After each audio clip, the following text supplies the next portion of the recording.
Party का मंथन का दौर चलता रहा दिन भर, लेकिन वो नहीं बचा पाए अपनी पार्टी में मुकुल रॉय को। निकल गए, मुकुल जी आए और मुकुल जी चले भी गए। मुकुल रॉय जिनकी घर वापसी हो गई है। दरअसल पार्टी की ऐसी हार हुई बंगाल में, अब वो घर वापसी कर गए टीएमसी में।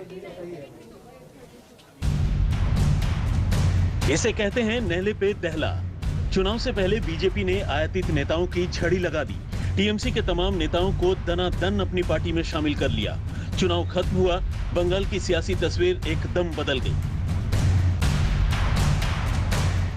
आज जो तस्वीर आप देख रहे हैं, ये तस्वीरें ममता स्टाइल पॉलिटिक्स का साक्षात प्रमाण हैं। आज बीजेपी को सूद समेत पूरा हिसाब ममता बनर्जी ने बराबर कर दिया। सोचिए, बीजेपी के राष्ट्रीय उपाध्यक्ष मुकुल रॉय की घर वापसी हो गई। सियासत के इस सीन पर यह कहावत एकदम फिट बैठती है कि 100 सुनार की और 1 लुहार की। 2017 में टीएमसी छोड़कर गए मुकुल रॉय ने बेटे शुभ्रांशु रॉय के साथ घर वापसी कर ली। More people will come. More member of parliament, ma'am, member of parliament. I do not know. Whenever the information will be coming, then we will let you know. From now, I cannot say anything. Ask BJP why they are breaking the party in everywhere. We are not breaking the party. Now there is no situation that we are not majority.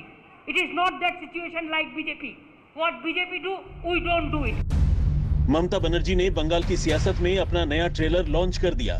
Trailer को देखकर सोचिए पूरी picture कैसी होगी, क्योंकि ममता का दावा है कि घर वापसी के लिए बीजेपी के तमाम नेता लाइन लगाकर खड़े हैं। ममता के इस दावे ने बंगाल बीजेपी में भूचाल ला दिया है। आगे क्या होगा ये बाद में, उससे पहले टीएमसी छोड़कर बीजेपी में आए और बीजेपी से टीएमसी में लौटे मुकुल रॉय का अनुभव सुनिए। আমি বলেছি বিজেপি করতে পারলাম না, করব না, সেই কারণেই সিদ্ধান্ত নিয়ে আমি আমার পুরনো ঘরে ফিরে গেছি।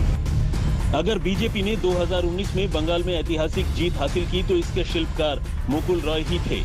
वही नेता जो एक जमाने में टीएमसी में नंबर 2 की हैसियत रखते थे।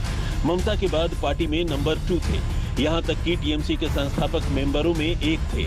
लेकिन 2015 में शारदा स्कैम के बाद ममता बनर्जी से उनके रिश्ते तल्ख हो गए थे और 18 के बाद उन्होंने अपनी नेता का साथ छोड़ दिया था।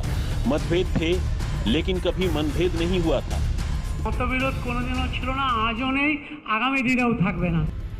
मुकुल रॉय की वापसी के संकेत तभी मिलने लगे थे जब अभिषेक बनर्जी उनकी पत्नी को देखने हॉस्पिटल पहुंचे थे और उसके बाद मुकुल रॉय बंगाल बीजेपी की अहम बैठक से गायब थे।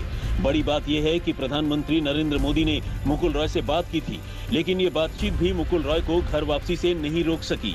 अब मुकुल रॉय के बीजेपी छोड़ने के बाद उनके गुट के कई नेता भी पार्टी छोड़ सकते हैं।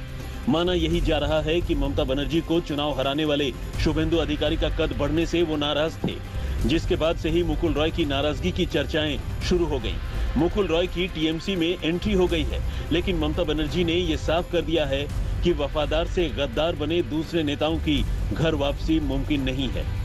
But I said that who have criticized the party like anything and who have done the betray before election for BJP, for money, for everything, we are not considering them. Only we will consider the people who are gentle, who are sober, and who doesn't bitterness, who doesn't go for bitterness. Mamata Banerjee ने बड़ा संदेश दिया है। ये संदेश अपने cadre को है और इशारे इशारे में शुभेंदु अधिकारी को भी, यानी ममता बनर्जी पर निजी हमले करने वालों की वापसी नहीं होगी। मुकुल रॉय के जाने से बीजेपी को जोर का झटका जोर से लगा। मुकुल रॉय बीजेपी में आए थे तो उनका बहुत जनाधार था, वो बड़े नेता थे, लेकिन टीएमसी में वापस चले गए तो उनके सियासी कद की व्याख्या बदल गई। यही तो सियासत है।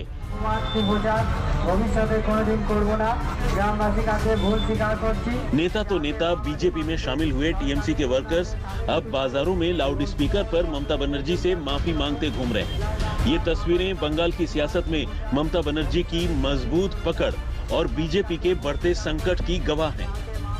कोलकाता से इंद्रजीत कुंडू के साथ आज तक ब्यूरो।